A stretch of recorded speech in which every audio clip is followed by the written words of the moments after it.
इसमें हम दो बैलों की कथा, ये क्या होता है कि अब हम आपको, कुछ बच्चे ऐसे रह गए थे जो इस विषय को पढ़ नहीं पाए, हम इसको आगे थोड़ा उसी हिसाब से हम आपको बताते हैं। शुरू में ही इसका थोड़ा जीवन परिचय भी देते हैं और उसके बाद फिर आगे भी बताएंगे। तो इसी प्रकार से जो बच्चे इसको कर नहीं पाए, पढ़ नहीं पाए, वह भी अच्छी तरह से पढ़ लें, देख लें। तो प्रेमचंद जी का जीवन परिचय एवं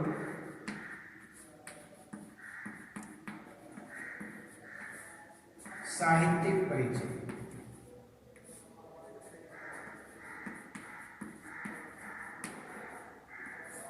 एवं साहित्यिक परिचय, प्रेमचंद जी का जीवन परिचय एवं साहित्यिक परिचय, ये इसके ही अंतर्गत हम आपको बताएंगे। और इसमें सबसे पहले इसमें जीवन परिचय,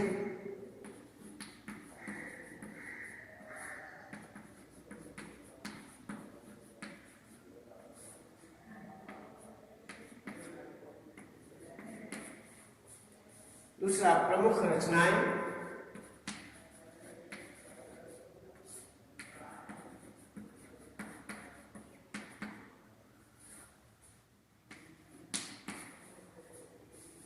तीसरा साहित्यिक विशेषताएं,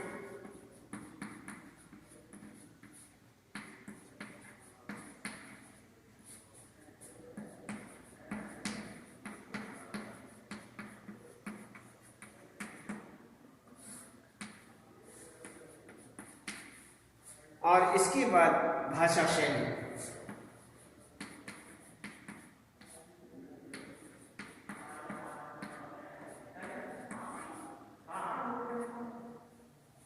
भाषा शैली, तो इस प्रकार से यहाँ पर जीवन परिचय, प्रमुख रचनाएं, साहित्यिक विशेषताएं और भाषा शैली, इनके अंतर्गत हम देखते हैं।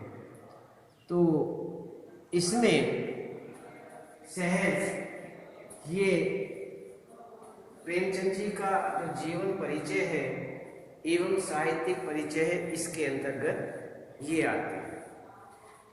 तो हम प्रेमचंद जी का एक जीवन परिचय लेने के लिए जीवन के विषय में हम देखते हैं। हिंदी के सर्वश्रेष्ठ कहानीकार प्रेमचंद का जो जन्म है वो वाराणसी के निकट लम्ही नामक गांव में 31 जुलाई सन 1880 ईस्वी में हुआ था।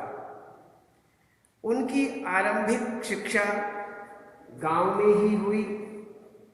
बचपन में ही पिता का देहांत होने के कारण घर की सारी जिम्मेदारी उनके कंधों पर आ पड़ी। पिताजी का जो स्वर्गवास है वह बचपन में ही हो गया, जल्दी ही हो गया, इसीलिए सारी की सारी जिम्मेदारियां जो हैं वह प्रेमचंद जी पर ही आ पड़ी। 10वीं पास करते ही वे प्राइमरी स्कूल में शिक्षक की नौकरी करने लगे।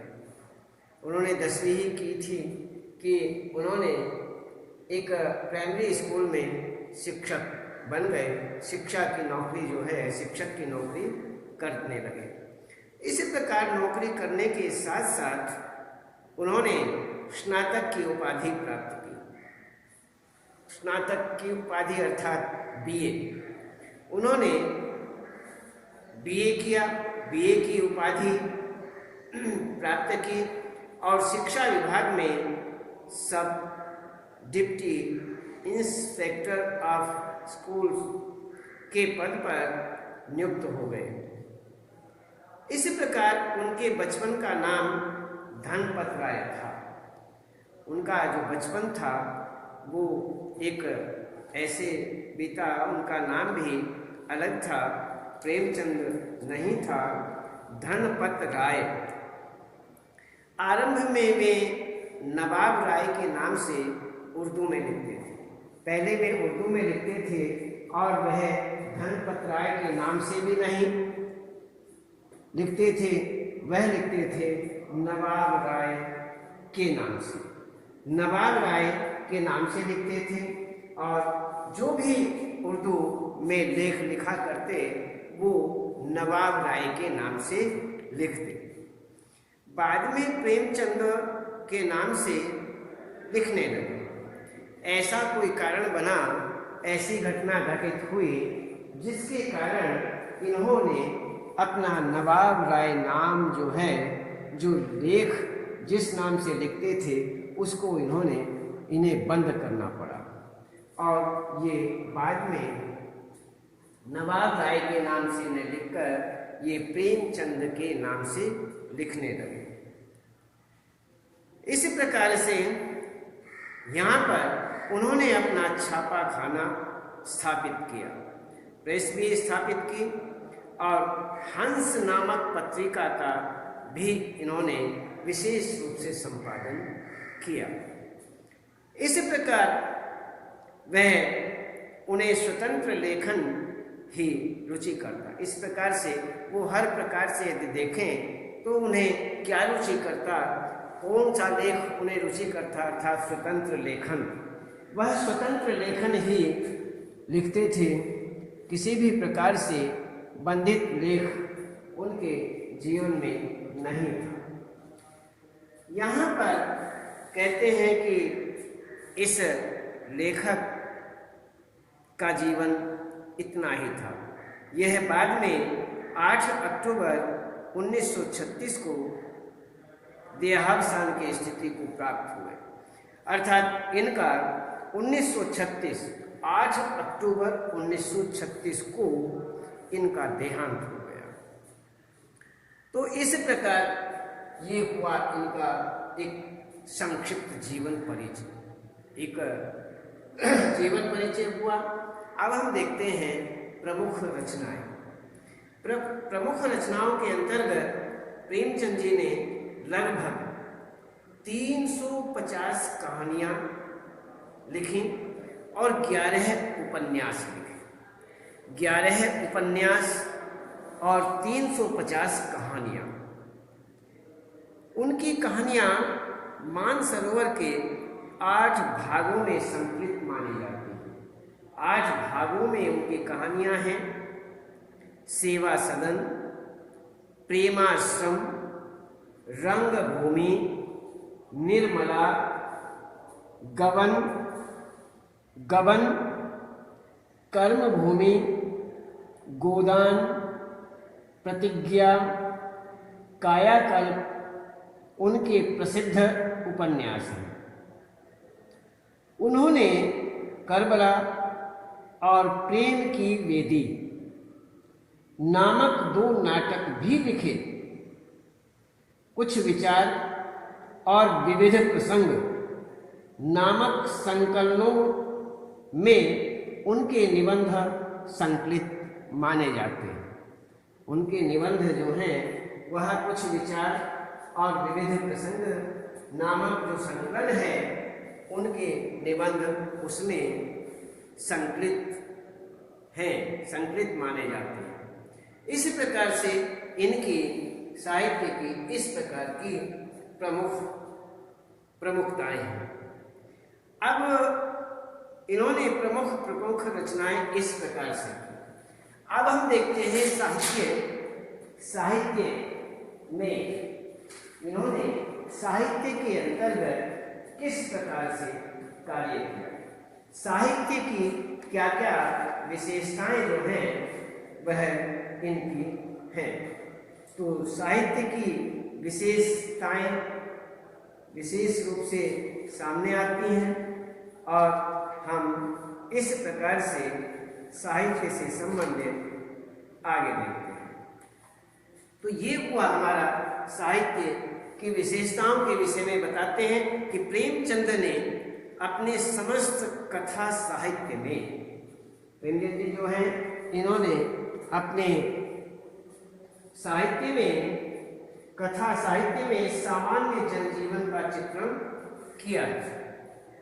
उनके साहित्य का प्रमुख विषय राष्ट्रीय जागरण और समाज सुधार है। वे आदर्शोन्मुखी यथार्थवादी लेखक माने जाते थे। आदर्शोन्मुखी और यथार्थवादी लेखक के रूप में उनका वर्णन होता है, लेखक के रूप में माने जाते थे। उन्होंने समाज के सभी वर्गों को अपनी रचनाओं में स्थान दिया। उन्होंने हर प्रकार से अपनी रचनाओं में उन्होंने जो स्थान दिया वह एक सभी वर्गों के लिए, सभी वर्गों को अपनी रचनाओं में स्थान दिया। ऐसा नहीं किसी एक विशेष वर्ग के लिए उन्होंने लिखा हो, नहीं, उन्होंने सभी वर्गों के लिए लिखा है। उन्होंने समाज में व्याप्त आर्थिक विषमता और कुरीतियों का बहुत ही सूक्ष्म चित्रण किया है।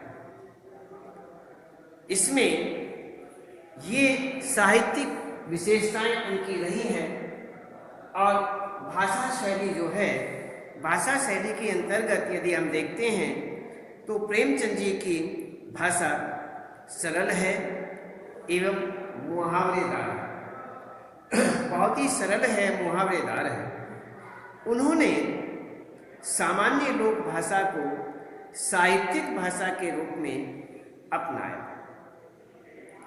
उनका शब्द चयन पात्र, वातावरण और मनोदशा के अनुसार माना जाता है।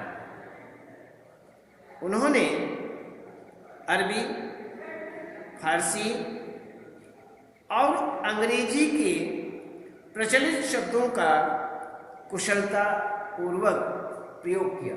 कुशलता पूर्वक वह हर प्रकार का उन्होंने भाषा और शब्दों का प्रयोग किया। तो जैसे अरबी, फारसी, अंग्रेजी में जितने भी प्रचलित शब्द हैं उन्होंने सहज उन्होंने प्रयोग किया, उन शब्दों का विशेष रूप से प्रयोग किया। तो इस प्रकार से यहाँ पर प्रेमचंद जी जो हैं इनका आपके सामने एक जीवन परिचय, प्रमुख रचनाएं, साहित्यिक विशेषताएं और भाषा शैली के विषय में हमने आपको बताया। और अब हम देखते हैं कि दो बैलों की कथा जो प्रेमचंद जी ने ये लेख लिखा, ये निबंध लिखा, इसमें प्रेमचंद जी क्या बताना चाहते हैं, क्या समझाना चाहते हैं।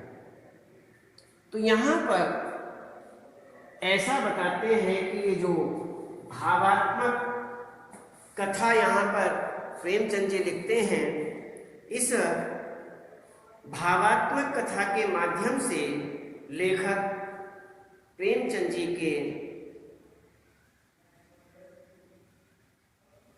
जी ने किसान और पशुओं का भावात्मक संबंध स्थापित किया है कि किसान और पशुओं का जो संबंध है, भाव रूपी जो संबंध है, भावनात्मक संबंध जो है, उस संबंध को यहाँ पर बताया, स्थापित किया। वह बताना चाहते हैं कि किसानों के प्रति, किसान और पशुओं का जो संबंध है वो भावनात्मक रूप से किस प्रकार से है। लेखक ने यहाँ यह भी बताया कि स्वतंत्रता सबको प्रिय होती है।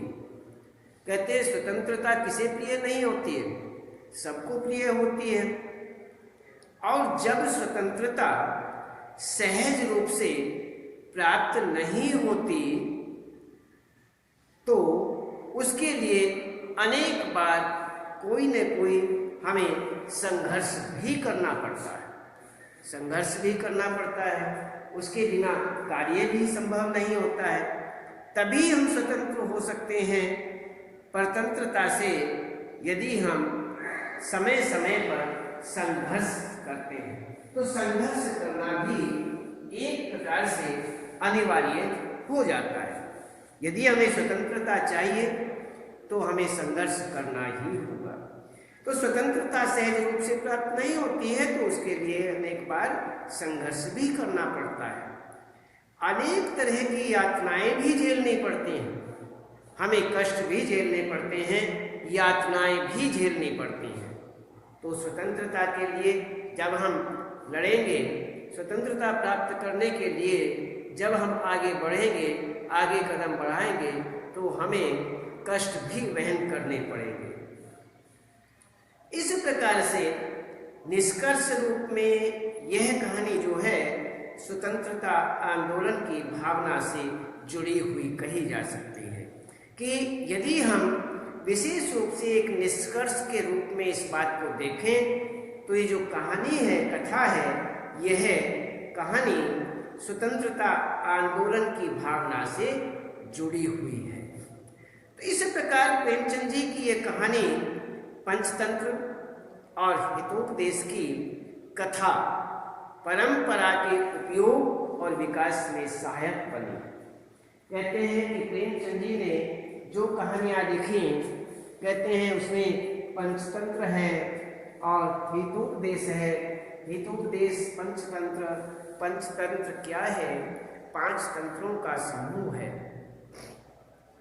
5 तंत्र हैं, 5 पुस्तकें हैं। उन 5 पुस्तकों का एक समूह है, कड़ी है। कड़ी के रूप में जिस प्रकार से कड़ी से कड़ी जुड़ी रहती है, उसी ही प्रकार से कहानी यहाँ पर जुड़ी होती है और वह 5 तंत्र अर्थात 5 पुस्तकों के अंतर्गत ली गई है।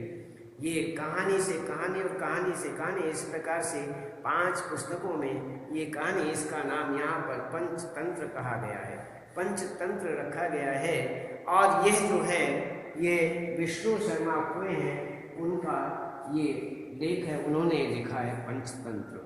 तो इस प्रकार से यहाँ पर ये पंचतंत्र और हितोपदेश, जिसमें इस पुस्तक के अंतर्गत हित के उपदेश जो दिए गए हैं वो हितोपयोगी उपदेश है, वह हितोपदेश के नाम से कथा परंपरा के उपयोग में कहते हैं और विकास में ये पूर्ण रूप से सहयोगी सहायक बने।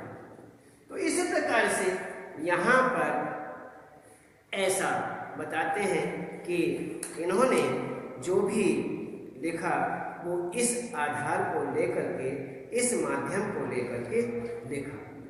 तो यहाँ पर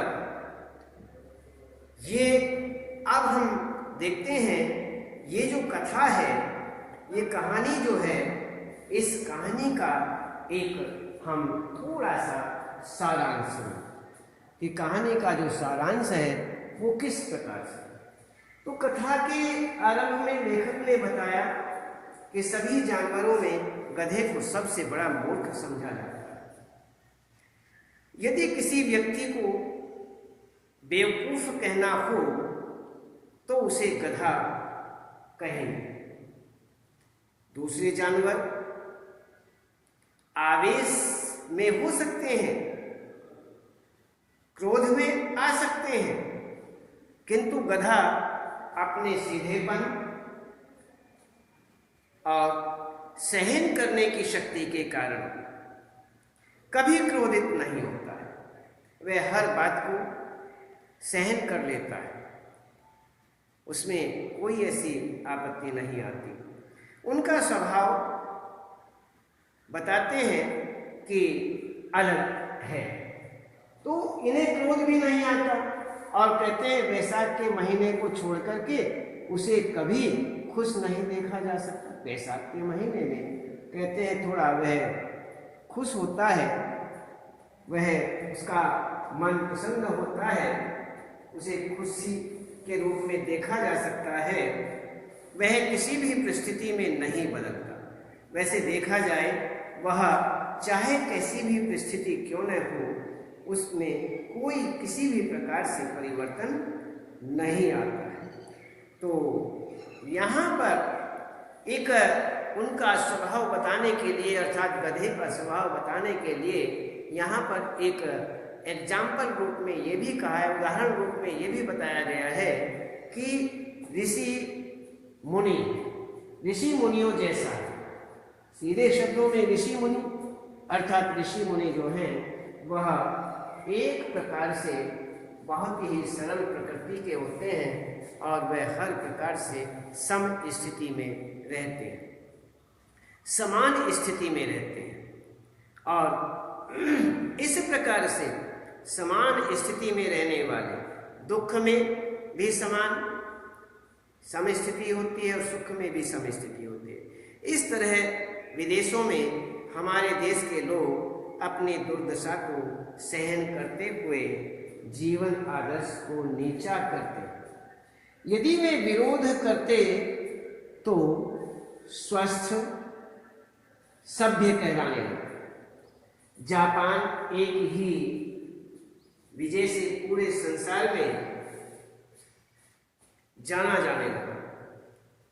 लेखक बताता है कि गधे का छोटा भाई एक बैल भी है जो अपने अड़ियल स्वभाव के कारण गधे से नीचे।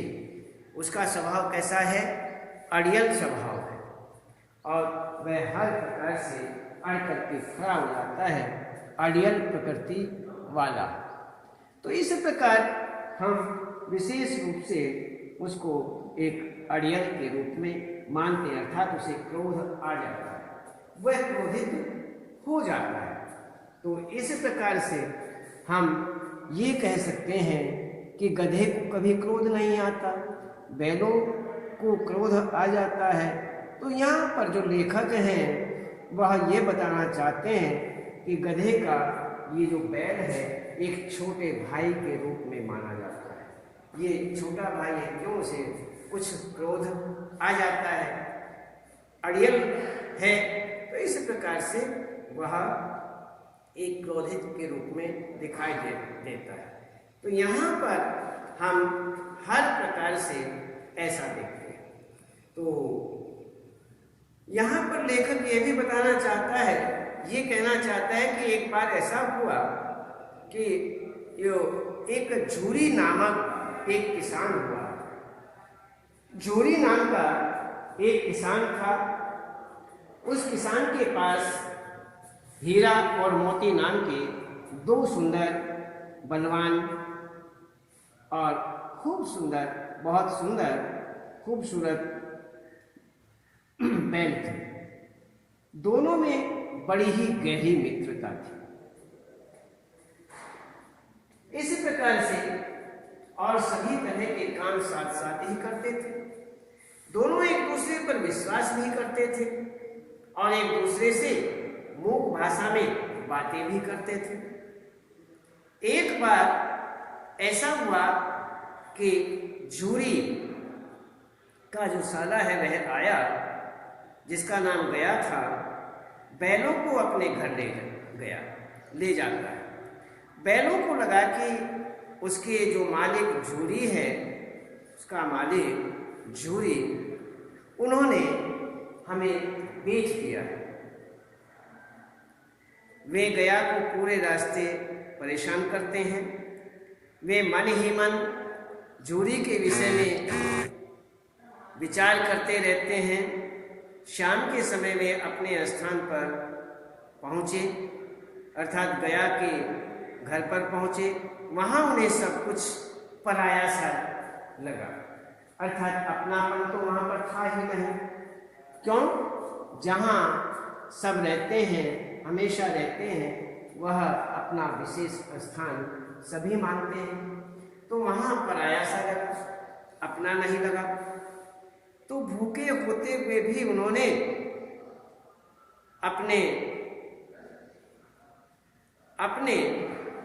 कुछ नहीं खाया। भूखे थे लेकिन फिर भी उन्होंने कुछ नहीं खाया। रात के समय में अपनी रस्सियां तोड़ करके झूरी के घर वापस लौट आए, अर्थात अपने मालिक के यहाँ वह विशेष रूप से रस्सी को तोड़वा करके वापस चले आए। तो इस प्रकार लेकिन झूरी की पत्नी उन्हें नमक हराम कहती है, नमक हराम कह करके पुकारती है और झूरी कहता है कि भाई उनको चारा दाना नहीं दिया होगा। ताऊ में आकर झूरी की पत्नी ने पशुओं की देखरेख करने वाले को कह दिया कि इन्हें केवल सूखा भूसा देना है। वैसे ही किया, नौकर था उसने वैसा ही किया। वह झूरी की भी बात नहीं मानता। तो इस प्रकार से यहाँ पर वह विशेष रूप से ऐसा करती है, उसकी पत्नी ऐसा करती है। तो लेखक यहाँ पर बताते हैं कि अगले दिन झूरी का साला बैलों को फिर ले गया। घर जाकर उनकी मोटी रस्सियों में बांध करके सूखा भूसा डाल दिया। फिर उनको सूखा भूसा दिया। देखो, यदि कोई काम करता है उसे खाने पीने के लिए अच्छा दिया जाए तो वह मन लगा करके कार्य करता है, लेकिन उन्हें सूखा भूसा दिया, उनका अपमान किया और अच्छी तरह से वो उसको खा भी नहीं पाए। तो दूसरे दिन गया ने बैलों को हल में जोता, लेकिन बैलों ने अपना एक भी पांव नहीं उठाया, उन्होंने काम नहीं किया है। तो गया ने जब हीरा की नाक पर डंडे मारे तो मोती को गुस्सा आ गया। बैल का जो दोस्त था उसे गुस्सा आ जाता है, वह हल लेकर भाग पड़ता है, जिससे हल, जुआ, जोत सब टूट जाते हैं। हीरा मोती को समझाता है कि भागना व्यर्थ है और अब की बार बहुत मार पड़ेगी, ऐसा नहीं करना है, हमें भागना नहीं चाहिए। और भागने से यह मार भी डालेंगे, पिटाई भी करेंगे। तो मोती उसे मजा दिखाने की बात कहता है। तो हीरा उसे समझाता है कि यह हमारी जाति का धर्म नहीं है, जो हमारी पशु जाति है उसका ये धर्म नहीं है कि मालिक को इस प्रकार से त्रास दिया जाए, दुख दिया जाए, ऐसा नहीं करना चाहिए। गया उसके तेवर देख करके चुपचाप पकड़कर ले गया और वही सूखा भूसा फिर दोबारा डाल दिया। तो कुछ समय बाद एक छोटी लड़की दोनों के मुंह में एक एक रोटी दे जाती है। उन्हें लगा कि यहाँ भी कोई सज्जन बसता है। उस लड़की का पिता भैरव था। सौतेली माँ उसे बहुत मारती थी। भैरव नाम का उसका जो पिता था वह माँ के मरने के बाद, उस लड़की की माँ के मरने के बाद दूसरी शादी कर लेता है। सौतेली माँ उसकी आ जाती है। तो सौतेली माँ उसे बहुत मारती थी। दिन भर बैल काम करते और शाम को सूखे भूसे के साथ लड़की के हाथ में से रोटी खा करके बड़े खुश रहते, लेकिन उनकी आंखों में विद्रोह की भावना थी। मोती एकाध को मारने की बात कहता है तो हीरा उसे समझकर शांत कर देता है।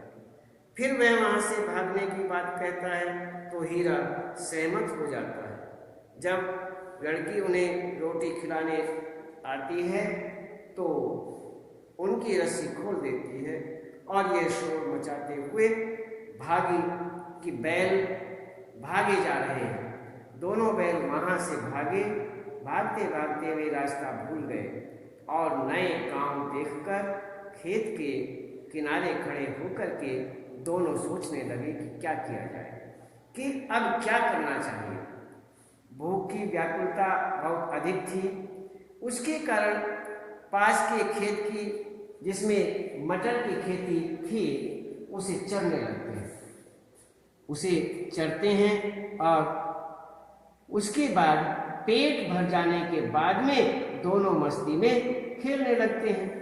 तो इस प्रकार से वहाँ पर मस्ती करते हैं, मस्त हो जाते हैं। तो यहाँ इस प्रकार बताते हैं कि जब दोनों बैल मस्ती कर रहे थे तो उन्हें एक सांड दिखाई देता है। उन्हें दोनों तरफ से जान मुसीबत में नजर आई। उन्होंने सोचा अब क्या किया जाए, अब क्या करना चाहिए। वे वहां से भागना कायरता समझते हैं। वे दोनों योजना बनाते हैं कि एक आगे से और दूसरा पीछे से उस पर वार करेगा। ऐसा ही उन्होंने किया भी। सांड जख्मी होकर वहां से भाग खड़ा हुआ। दोनों ने उसका पीछा किया। भागते भागते सांड बेदम होकर के गिर पड़ा। मोती उसे मारने की बात कहता है तो हीरा कहता है कि गिरे हुए शत्रु पर वार नहीं करना चाहिए। फिर उन्हें घर पहुंचने की भी चिंता होती है। मोती कहता है कि कुछ खाकर फिर सोचेंगे। वह मटर के खेत में घुस गया। हीरा ने उसे मना भी किया। तभी दो आदमी लाठियां लेकर उन्हें घेर लेते हैं। पानी के कारण मोती के खुर कीचड़ में धंसने लगे। वह भाग नहीं सका।